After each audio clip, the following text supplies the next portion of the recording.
Oh, Pests and moss poles. Fungus gnats and moss poles. Tell me about what you do. actually, I want to hear from you first. Well, honestly, people started coming at me with this question. I get so many fungus gnats on my moss poles. I don't like them. And I'm like, what? I don't know what you're talking about. I don't get any fungus gnats on my moss poles.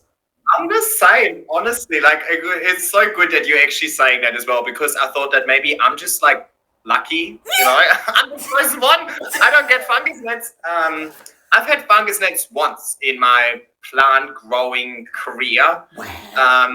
and that was 2 years ago, and it was on, guess what, the same variegated monstera that was on that wooden plank. The plank. It's honestly the only plant I've ever really had. It's always the same plant. It's clearly me and that variegated monstera are not having fun together, right? No. But that is the only time I've ever had fungus gnats, and it was definitely a result of me overwatering. So it was in an aeroid mix before, kind of perfected my recipe a little bit. Like 2 years ago, right? And I definitely overwatered it, or there wasn't enough aeration in that pot, and I've had root rot. And fungus gnats are really attracted by rotting organic matter. That's what they feed on. So they smell the root rot and they buzz. It's a beast. If you have fungus gnats, it's probably because there's some sort of rotting organic matter somewhere and they want to feed on it. So I feel like maybe it's more a result of watering frequency, or maybe the medium not being draining enough. But moss, especially in a moss pole with all of that surface area, actually extremely aerated. It dries out so quickly because there's so much airflow. So all the places where the fungus gnats would want to live, like the moss pole would be the last, I would say, right? Because there shouldn't hopefully be any rot in your moss pole. So I think these fungus gnats probably come from the potting medium, especially people are using these store-bought potting mixes. Oh, do not get me started about that. Yeah, don't buy them. Honestly, don't buy them. Don't use soil, basically. Whatever soil, organic stuff, like fungus gnats are probably in there already. You pot them up and then it's not. Do you know what? It's not they're probably in there. When you go to Bunnings and you go to the potting mix aisle, you can see them just buzzing all over the place. Yeah, very true. In those bags. Yeah, fair enough. So I stay away from them. And since I stopped using any sort of potting mix, store-bought potting mix, I haven't had any fungus gnats. And I have, oh my God, I don't know how many moss poles I've got, probably 40 or so, right? I was assuming that the average person has way less moss poles. So if you have like 1 to 5 moss poles, you don't have to worry about fungus gnats at all. Definitely not. You don't have to worry if you have 40, right? Yeah. Now, I think the same, and I've said to people who've asked me this question the same thing, that look, it's not the fungus gnats. I've got like you, I've probably got like 40 poles or whatever. Fungus gnats is not a problem. And to make matters even more interesting, because I grow my plants in Leca, I just generally don't even have fungus gnats anyway. So if I was going to have fungus gnats, they'd be coming from the moss pole if they were going to live on the moss pole, but I don't. So it's not the moss pole. It's just really examine your plant. Think very carefully. Look at your mix, exactly what you said. Examine everyone and see what's going on with your mix. Definitely. And I mean, what about other pests? What about... No, we're not going to do that. That's a whole other video. No, I mean, in correlation to moss poles, because I get that question a lot. Like, aren't the pests live in the moss pole? And I was like, why would they want to live in the moss pole? Like the spider mites and thrips, literally their entire existence is based on sucking the juice out of our leaves. What are they going to do in the moss pole? There ain't anything to suck on in that moss pole. So your thrips and spider mites are not going to be attracted because of the moss pole. Exactly. They're going to be your leaves, not the moss pole. That just made me, put all sorts of images in my head. Send me fungi. That's true though. Think about it. Come on. If you were a spider mite, you wouldn't want to live in like dried, pressed specular moss. There's nothing to suck on. You want to live on juicy alocasia leaf, right? Yeah, let's not talk about alocasias, okay? It's the naughty word, huh? So many naughty words.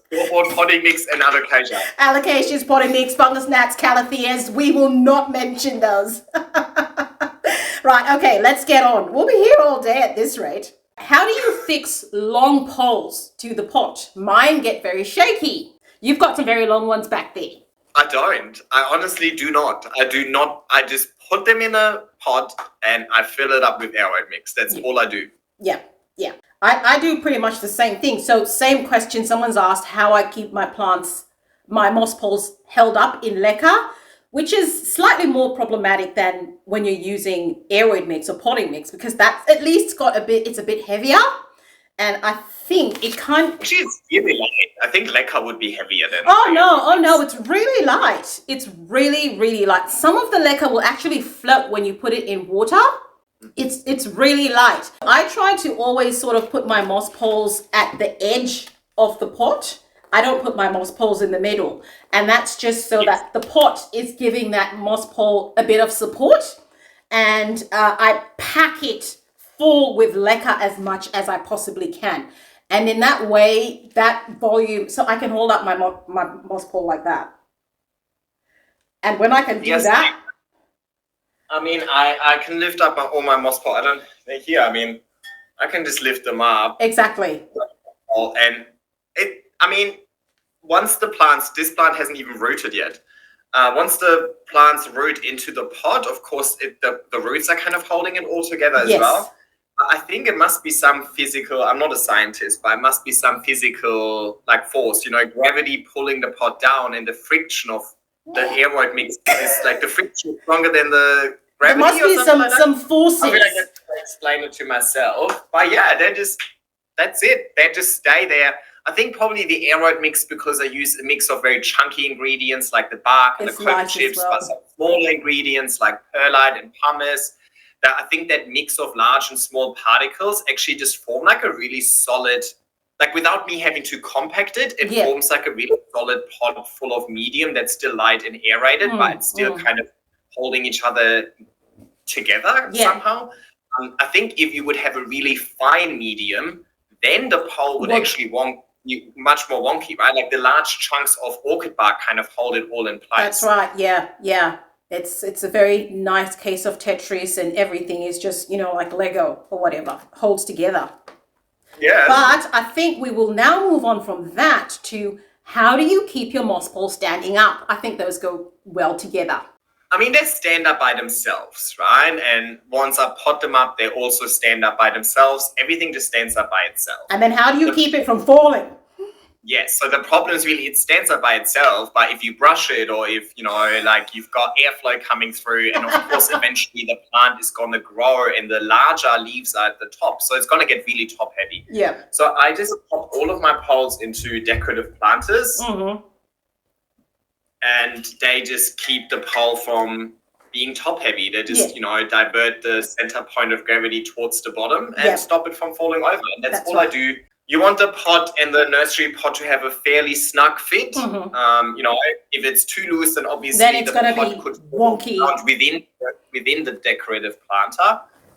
But that's all I do. Plus, it provides darkness for the roots. We both love to use our see-through pots to spy on the roots, but ultimately roots actually prefer darkness. So it provides darkness, and it looks good. It's a cache pot as well for any excess water that drains out, and then I can empty that out and done. So. And it looks good. It does. It definitely does look good. And it's not something that has to cost a lot. These days, there's so many places you can get planters. Kmart is a very good place. You can get really, really cheap planters, just normal white ones, whatever color you like. Bunnings also has some. Target, lots of places. From Bunnings. Bunnings have the perfect size as well. They're really snug fit with the 20 centimeter pots. Oh, yeah? So, I think my average, I think that all costs between 14 and $24, which is really cheap for Australia. A burger is $20. In case you're not from Australia, if you go, I suppose Melbourne is probably as expensive as Sydney, but yeah, if you get a burger for $20, you don't even get chips with it. Clearly, you're having Michelin star burgers now. But yeah, I think that's it. Just an anchor and try not to walk too close to your moss pole. When should you install a moss pole? Should you do it straight away? I get that a lot as well. Yeah. And I always start early, right? Humble beginnings, I like to call it. Yeah. Again, yeah, for sure. At the beginning, it's going to look ridiculous. You're going to have this tiny plant on a moss pole. But I mean, the whole idea, and I think we're repeating it for the 8th time now, right? But the whole idea is that plant roots into the moss pole. Yes. Now, for a plant to root into the moss pole, yes, you can technically root a plant into a moss pole in hindsight, but how a plant works is, or how growth works is really determined by hormones, right? The plant sends out growth hormones, and most likely the plant is going to send the growth hormones into the newest node. So the newest is at the top, right? Because that's where it keeps growing. So that's where the growth hormones need to be. Yep. Meaning that any of the older nodes are very unlikely to root into your moss pole in hindsight. So if you take a plant, you pop it on the moss pole, and it's already reaching the top of the moss pole, none of these nodes below will. It's possible, but very unlikely. Most likely, that is what I call a wasted moss pole. A wasted moss pole. Yes, right. You're wasting the moss pole. The whole purpose of the moss pole is that by the time it reaches the top of the moss pole, that every node has rooted into the moss pole. Start them small, so that every node can gradually start growing into the moss pole to really give you that large root system, and that's going to result in each leaf growing bigger and bigger. Obviously, given the conditions are right. Yep. The minute you get your plant and you want to put it on a moss pole, just grab that thing and put it on the moss pole. End of. When you've got your plant growing really well and it's doing really, really nice, the leaves are big, can you propagate that? Not chop, propagate, and get the same big leaves. Funny, I just recorded a video earlier where I speak about that in a little bit more detail. So make sure to check out my channel. Good plug. No, I think if I remember correctly, you made a video before where you kind of speak about the correlation of the size of the stem and the size of the leaves, right? So I think that's definitely the first factor that I would consider.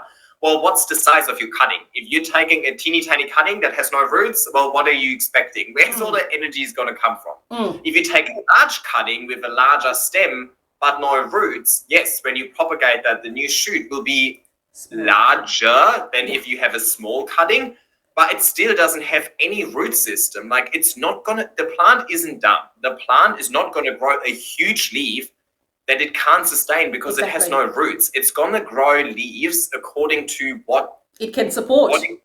What it can support. So if you have a plant that has a lot of leaves and a lot of roots, it can totally produce a large leaf and sustain that leaf and provide it with enough water and nutrients. And then that leaf in return can provide a lot of energy through photosynthesis and then, continue to more growth, right? That's pretty much what plants do. That's their job. So your plant is not going to grow a large leaf if it has no roots and hardly any leaves to actually provide energy. Yep. That's it. That's pretty much it. That's it. You're not going to go to Sydney Plant Guy's house, get a cutting of his very big plant, go home and get the new leaf to look as big as the others. It just won't do that. No, of course not. But of course, the larger the cutting, the larger the new growth will be, but it won't be. But I like how, and we haven't talked about this at all, me and you, but I like how you said the new leaf will be larger. I mean, it's pretty much what I've said in previous times where, yes, it will be largish than a normal cutting, but nowhere near what the other leaves were on that particular plant because of all the things you've just said. Yeah, of course. I mean, what is even large? Like, define large, you know what I mean? Like, maybe our perception of what a large leaf is a little bit skewed. Probably most people are, because we're all just looking at Instagram, and for sure, nobody's going to upload a photo on Instagram that's going to make their plants look smaller than it actually is, right? So I feel like maybe people have different expectations of what's actually realistic. They see something online, but they don't see all of the work that went into it. They don't see all of the times that it failed. They just see the end result, and they're like, I want this, like, now, right? They don't realize that I've grown this plant for 2.5 years. Yes. I've gone through 3 chop and extends. I'm continuously watering it. You know what I mean? Like, the amount of waterings all of my plants have gone through to get to that size. That's right. The amount of fertilizer they've eaten to get to that side. You don't see that. You just see that one photo, and it sets very unrealistic expectations. Definitely, most definitely, it does. Marathon, not a sprint. How do you train or attach a plant to a moss pole? This is an easy one. I don't. You can just put it there and it will, the area roots will attach. But if your plant maybe is just, maybe the way it's positioned or something, it's not quite going close, Velcro plant tie is your friend. Just sort of, all you're doing really with things like this is just making the plant be closer to the moss so that the area roots can do their job. After that, you don't need anything. It will just grow on its own and it's just there because it's attached. Yeah, look, those Velcro ties are not my friend. I don't like them. They work a treat, but I just don't like them visually. So I mainly do two things. And again, it's not really increasing the functionality of the moss pole, or it's not like you need to do that. The plant will do that by itself. Roots seek moisture. That's their job. Their job is to soak up delicious moisture and nutrients. Okay. Right? So keep moss pole moist. The roots and the plant will automatically lean towards the moss pole. That's their job, right? They've developed over evolution over, I don't know how many millions and millions and millions of millennia. Survival of the fittest. These plants wouldn't exist if they wouldn't know what they need to do to survive, right? Yeah. So they're going to do that by themselves. So everything that I do is just purely because I want to manipulate the way the plant looks. I just want to create an aesthetically pleasing display, but it's not needed for the plant to actually thrive. So I do two things. I just have these little clips. Yep. And it's honestly just a piece of wire. It's actually the wire that the mesh comes wrapped in. Yeah. So I just reuse it. I don't buy it. It just came with it. I just put it into a little U shape, and then wherever the newest node is, I clip that into the moss pole. And the moss pole gives you just like a perfect little grid, right? It does. New growth to be here, then I just pop it in here. Once the node has attached with the roots, I'll take the newest node and I'll attach it to where it is. So I can kind of make sure that the plant grows up evenly. And So another way, you don't need to use this. If you just have a really consistent light source coming from the front, most likely your plant is just going to grow up straight anyway. Yeah. But I do that to just the newest node and tell it where I want it to go. Not at all times, just where I feel like the plant is not automatically going to attach to the spot that I want it to. And then the other thing I do is, and that's also just, I'd use this little piece of twine, but that's really to manage not the plant to the moss pole. It's really just to manage the petioles. So they're kind of like, look, right? So they have like a display side. Yeah. They're bring them closer to the pole so it's more compact, because some of these petioles can get really long. They get really long and they're everywhere. You've got nowhere to walk in your house. You move one pole and the petiole gets caught on like 3 other poles. So suddenly it's like domino day. So, but that's just purely aesthetic. There has no functionality behind it. It's just so the short answer is we're not training it. The plant knows what to do. But if you want to help it along, these are some of the things you can do.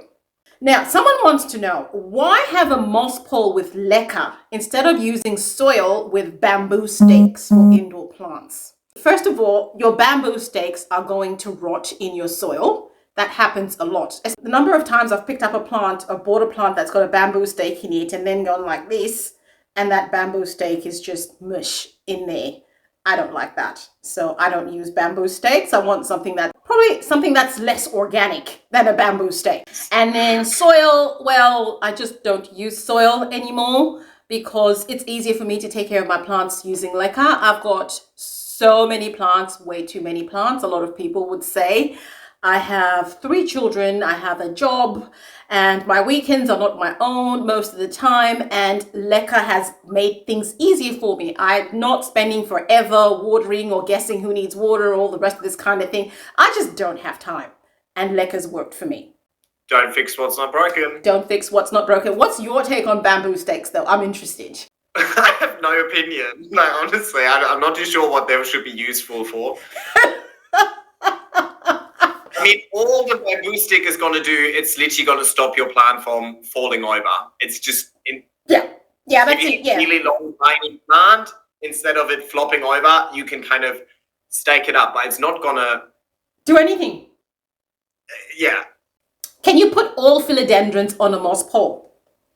No.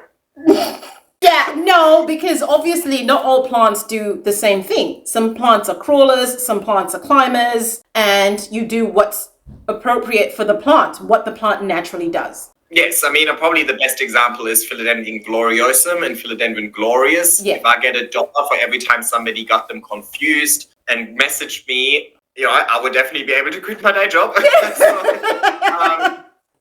So because gloriosum, this one here, gloriosum is a crawler. So it crawls along the forest floor, also called a terrestrial plant. And then glorious is a hybrid of gloriosum and melanochrysum. Yeah. Melanochrysum is a semi-epiphyte, so it climbs up trees. Up. So the hybrid, at least the hybrid I've got, comes more after the melano parentage. So it's also a climber. So it likes to climb up, but the leaves look very similar, and obviously the name sounds really similar. So hence the confusion. Yeah, people ask me all the time, can I make a gloriosum climb up a moss pole? Now, technically, nothing is impossible, right? But why would you force something that's not supposed to happen? You're not going to have success with your plant if you grow it against its natural way of wanting to grow. Yes. But sometimes it's hard to know which ones are crawlers, which ones are climbers when you're new to this hobby. I bought a moss pole that seems to dry out very fast. How can you tell you have a good moss pole? Can I go first? Yes, please take it.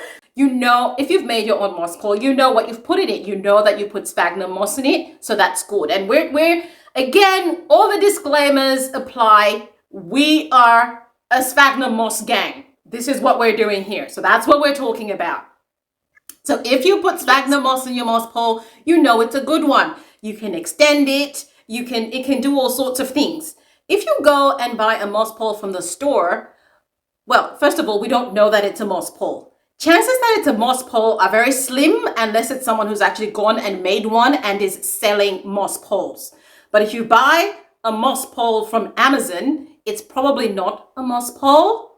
It's probably moss pole thing. And your roots, those things are just, they don't absorb the water very well. It just falls off and the plants have a very difficult time latching on and they just look so sad. What do you think? Yeah, I think there's a couple of things. I think first of all, we do need to acknowledge that we are pretty lucky because we are getting actually really high quality sphagnum moss that's been sustainably harvested from New Zealand. That's actually, true. Somebody from New Zealand messaged me the other day and they don't even get that moss. Oh, and wow. So they're having a hard time finding that same brand. And they have Bunnings and all of that. That in is New a Zealand shame. as well. That is a They don't shame. actually have the Bunnings brand. So first of all, I think we're really, really lucky that we actually have access to a high quality sphagnum moss that's also been sustainably harvested. Yes. So thumbs up to that, right? So first of all, want to put that out there. Yes. Not everybody might be quite as lucky depending on whereabouts you live. Now, of course, different moss or different quality of moss can have different water retention capacity as well. Not all moss might actually be able to fully absorb as much water as the one that we get potentially. I don't know. I haven't used any other brands, but that's something that makes sense to me. And it is something that comes through actually from other people's comments. Yes. And then the other thing you also need to consider is that dry moss is hydrophobic. So if your moss is stone dry or bone dry? Stone dry. Bone dry. Bone dry? Really? I'm sorry. I'm still leaving this in there. The other day already. Anyway, if your moss is really dry, it's not gonna absorb water. So when you water it and all the water just goes everywhere down the side, that's a sign of hydrophobic moss. Now that could be two things. Either the moss is just old, like eventually it will just stop having water retaining capacity because it's an organic material and it slowly rots away, right? So eventually, but I mean, I have had moss poles up to 2 or 3 years and I haven't gotten to that stage yet, right? So I think that's really a future issue potentially. That's a future you problem.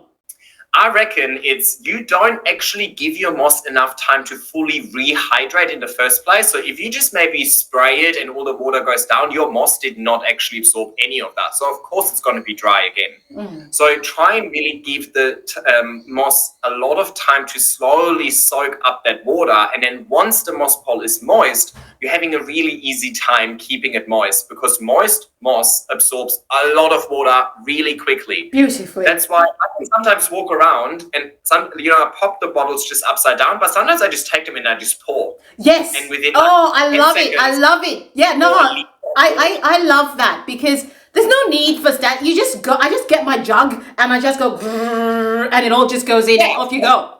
Yeah, it's just once the moss is really dry, then you need to slowly release it, and then the bottle comes in really handy. But if the moss pole is still wet, I just water it and it just absorbs it straight away. So I reckon that could maybe go wrong, or maybe you're not even using moss in the first place. Yeah. I think that's that part. But then the second part is also, well, once we actually use moss and we know how to keep it moist and so on, or like how to rehydrate it properly, there are a few other things that we can do to actually keep the moss pole moist for longer, right? So as we mentioned earlier, you can have that plastic backing on your moss pole because that plastic backing is going to reduce the surface area, less evaporation, so higher water retention capacity. You could use more moss in your moss pole. The part in your moss pole that's going to store the water is the moss, right? Yep. So if you make a moss pole, but you don't put moss in it, or like you put very little moss in it, then there's nothing to actually retain the water. So of course, it's going to dry out really quickly. So either your moss pole is too skinny, or your moss pole is just not packed tightly enough with moss. Don't pack it too tight. We love aeration. I don't think you're helping. Pack it, but don't pack it too tight. Yes. How do you keep a moss pole from getting moldy? That, I reckon, I get that question as often as the fungus nets question. Yeah. And I reckon we have the same experience again. Let me guess, it hasn't really happened for you, has it? Well, some of them have, but not as much. I'm actually only recently seeing mold, algae, and by mold, I'm assuming we're talking about algae here. No, we're talking about mold, not algae. Actual mold? Yes! Oh! No! Yes! I get that question a lot on Instagram. People send me photos, right? Of and mold. I've seen moss poles that ended up like furry, like white, furry. Yeah, and I was like, what? What? No. I'm so confused because I've been using moss poles for what? 3 years now. No. I have 40 of them. They're all in an indoor environment. I use organic materials for the substrate as well. And I haven't had that issue. It must be the mold. Like I've had root rot, I had stem rot, but still not mold. It must be their moss. It must be their moss. So I think so. I think, mold it just spreads through spores, right? Yeah, so I feel like maybe if like a batch of moss it's contaminated. Stored incorrectly by whoever produces it, right? Maybe they don't dry it properly before they store it, and then it gets moldy, and then the spores are throughout. While it's dry, you might not actually see the mold, but when you re-wet it, then the mold. Nothing. I don't think it's anything that the people are doing wrong. I think it's really the quality of moss. So again, I think we're really lucky that we just have access to this really good premium sphagnum moss over here. Because I honestly thought they were talking about algae. I didn't even think that they were actually meaning. No. Like I get both. I get questions about algae, but definitely I have seen people grow mold, like white fluffy mold on their moss poles. That's gross. Oh my gosh, I had so much fun making this video. It was so hilarious and so educational for me as well. I hope you found it useful. Now, go and watch episode 3, and that will be the conclusion of our Q&A. Your question might be answered there.